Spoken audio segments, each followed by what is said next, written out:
Hello guys, my name is Indigo. In this video I'm going to be going over some more tips for Dinkum, and this video is going to be more advanced tips geared towards the later game. So it's going to have a lot more technology type things and later level advice that you wouldn't really benefit from at the beginning, but the game's been out for a while now, so I'm going to guess a lot of people have made it a little bit farther, so these tips should apply to most people. My first tip is towards the end, especially when you get to your farming permits and your agricultural vehicle permits, you're going to need a lot of permit points, but they're kind of hard to get because the conversion rate, you need like millions of dinks to get a couple thousand. It's terrible. So what you want to do is, let me find it here. Okay. It took me a while to find that, but here it is.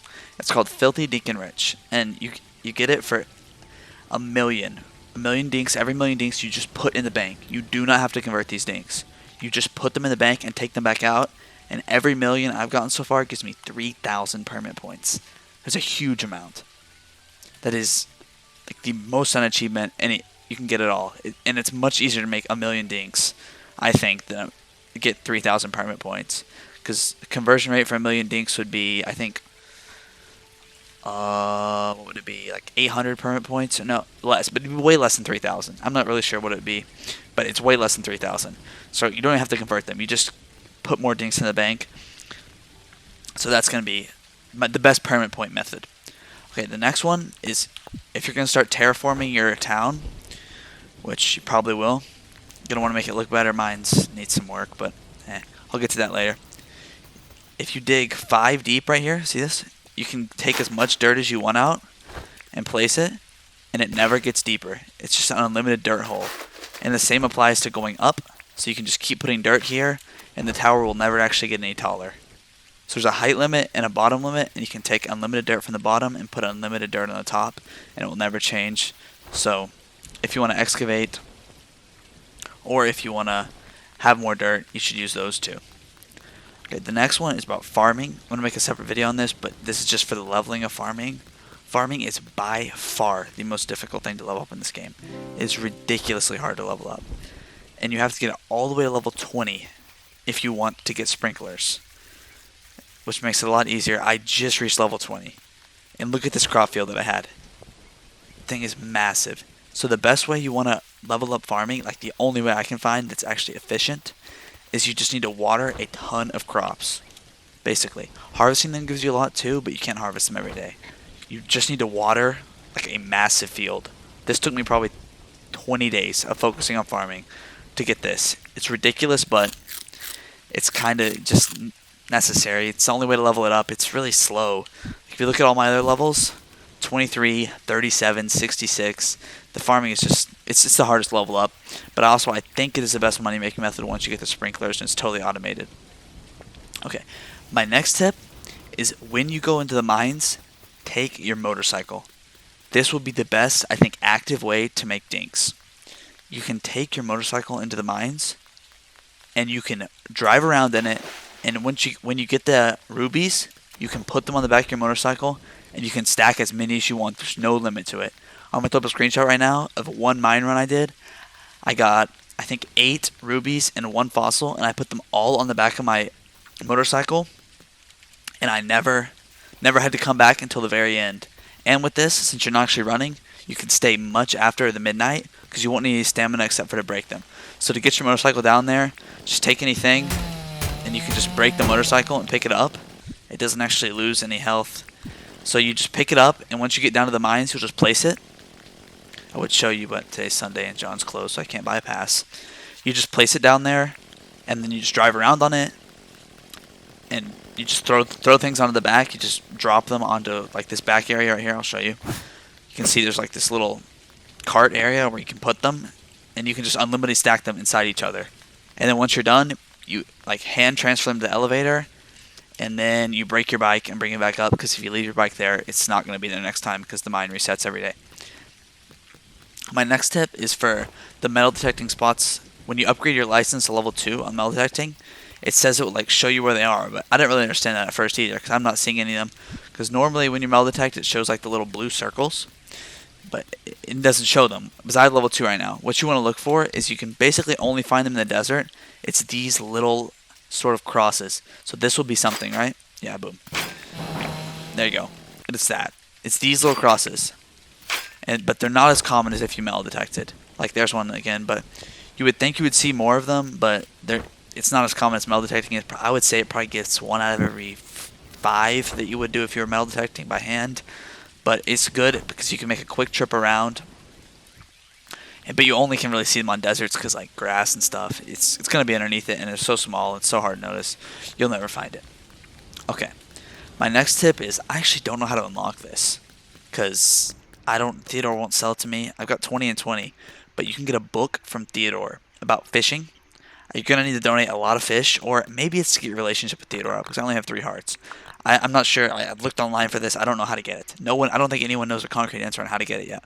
But you get this book, and it will tell you what fish are near you, and it will tell you what kind of fish they are. It'll tell you how many there are, and it'll show you if there's any fish that you've not caught yet near you. So this can be really helpful, especially if you're trying to like barracuda farm for money. You can be out there, and it'll tell you how many barracuda are near, if there's any near, and it's extremely helpful for fishing. But I really don't know how to get it because I've got 20 fish donated, which is quite a bit. And I guess I probably need 4 hearts. I bet, but because that's how you get the recycle bin with John is 4 hearts. I bet that's how, but that is really essential. So I would donate and try to get your relationship with him because it's make your fishing a lot easier. My next tip is hang gliders. This is probably the best item in the whole game. How you get this is you get this from the mines, the key rooms. They're inside the key rooms. This item is, as you can see, I've just been using it. It's so fast to get around.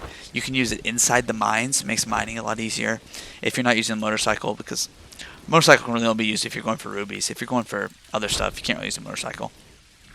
But this thing is incredible. Never runs out of durability.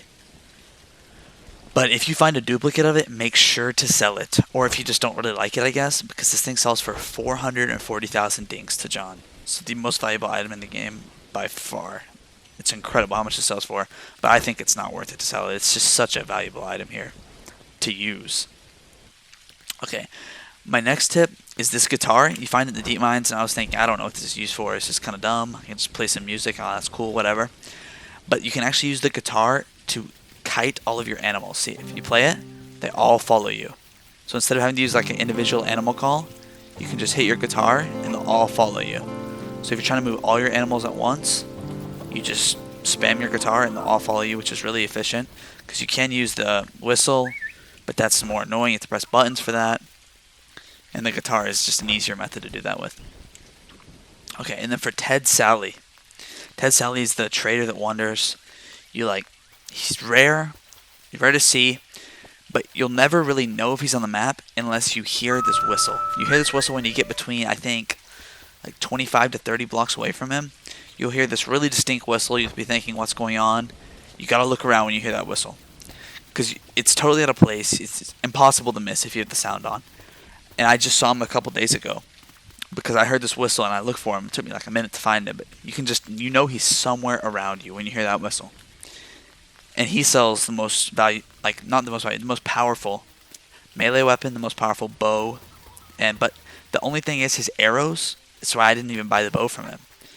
You have to have a bunch of bones and you have to have feathers for his arrows. The only way to get feathers is to kill birds, which is really hard to do. If anyone has a better idea on how to kill birds, please drop it in the comments, because I have no idea how to kill birds. Like, I guess you could try to kill them with a slingshot, but that is ridiculously difficult, and you need like a feather for every arrow. There's got to be a better way. I just don't understand. So if anyone knows, please let me know. Okay, the next tip is in the mines, in the chest rooms. There's chests, right? Obviously, in the chest rooms, you can break those chests and use them as storage bins. I don't have any, but because I don't really care, but aesthetically, it's much better looking than these bins. It's the same size as the bins, like the same storage capacity, but they just look a lot better. So if you ever wanted to spice up your storage, you can break those in the mines and use them take them back to your base and use them there. Okay, my next tip is to do with the tractor. Okay, first of all, I'd like to say if you don't have the tractor, you should definitely get it because it's incredibly useful for farming. I'm still working on leveling up the licenses for it.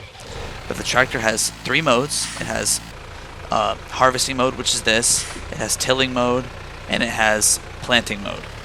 You unlock these modes through licenses, and this is another reason why I was talking about the permit points earlier. These licenses, the next one for me to unlock is 4,000 permit points, which I don't have right now, so I can't use it. But it's incredibly useful, makes everything a lot faster, and you don't have to use stamina and tools. So I would definitely say buy this tractor if you can. And it has 3 modes, and you right click to turn them on. So, well, it's the pickup key. On keyboard and mouse is right click, but I'm not sure what it is on console, but it's something. But it's right click to change modes. I only have one, so it's not changing them, because I still need to unlock the licenses, but that's how you use the tractor. The next tip is in regards to like the metal detected items.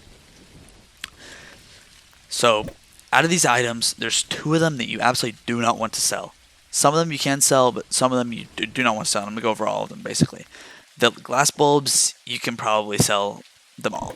Because, I mean, the only use I found for them is to make these lamps, which, I mean, I guess are pretty cool, but it doesn't really matter. The sliding handle, I have not found a use for this. I don't know what this is used for. I think you can just sell them all. The smooth slate, I think I would sell like half of them. Keep the other half. I'm pretty sure this is useful for something.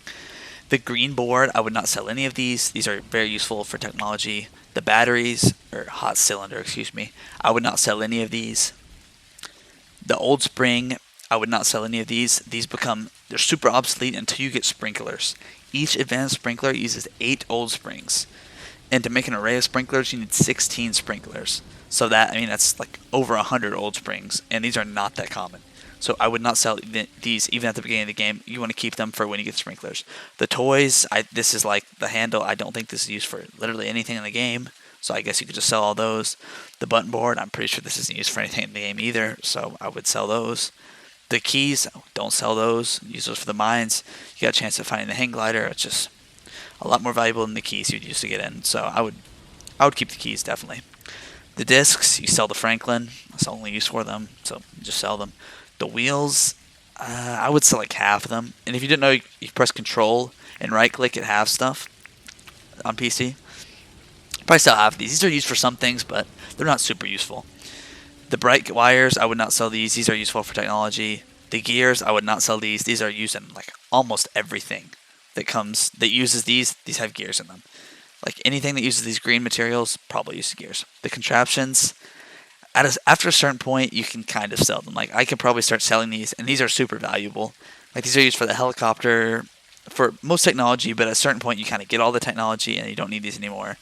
But I would keep these until you get all the technology, then you can start selling them because they're very valuable, like 15,000 each. The ear hats, don't think they do anything. Sell them all. And the tin sheets, don't sell these.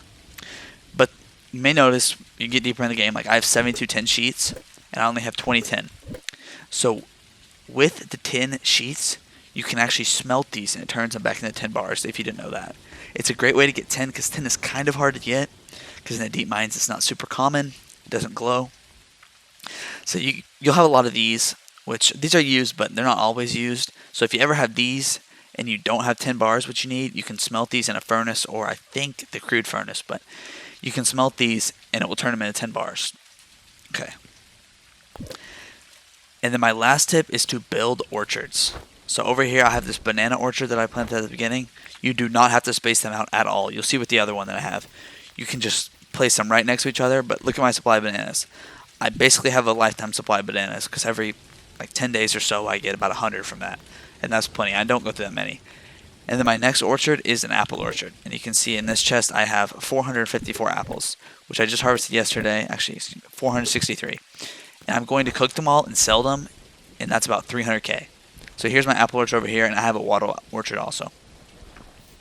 Well, not really an orchard, but just planted them. But the orchard, I have 114 apple trees, which takes about, I don't know, maybe 10 minutes to plant in real life. But you put these down, and you never have to touch them. You don't have to water them, nothing. They just exist. And then when harvest day comes, you'll get like 300,000 dinks worth of apples, and you just smelt them and just sell them to John. Simple as that, and pays a great premium. It's like the best passive way to make money if you don't have farming unlocked. I would definitely suggest doing this. And if you do make an orchard of all 4 fruits, you can craft them into fruit salad and then make a lot more money that way. But I don't have the other 2. I don't have an orchard of the other 2 because I don't really use them. I don't know. I don't really. The fruit salad, I just haven't gotten into crafting, which I need to, but I need more robust crops to be able to do that. Okay, so that's all my tips that I have right now. I'm going to be making a more complex video on farming soon because I think there's a lot to dive into with farming. It's going to include a tutorial on how to build like that array I have over there to perfectly optimize sprinklers and the water like can thing in the middle. So stay tuned for that.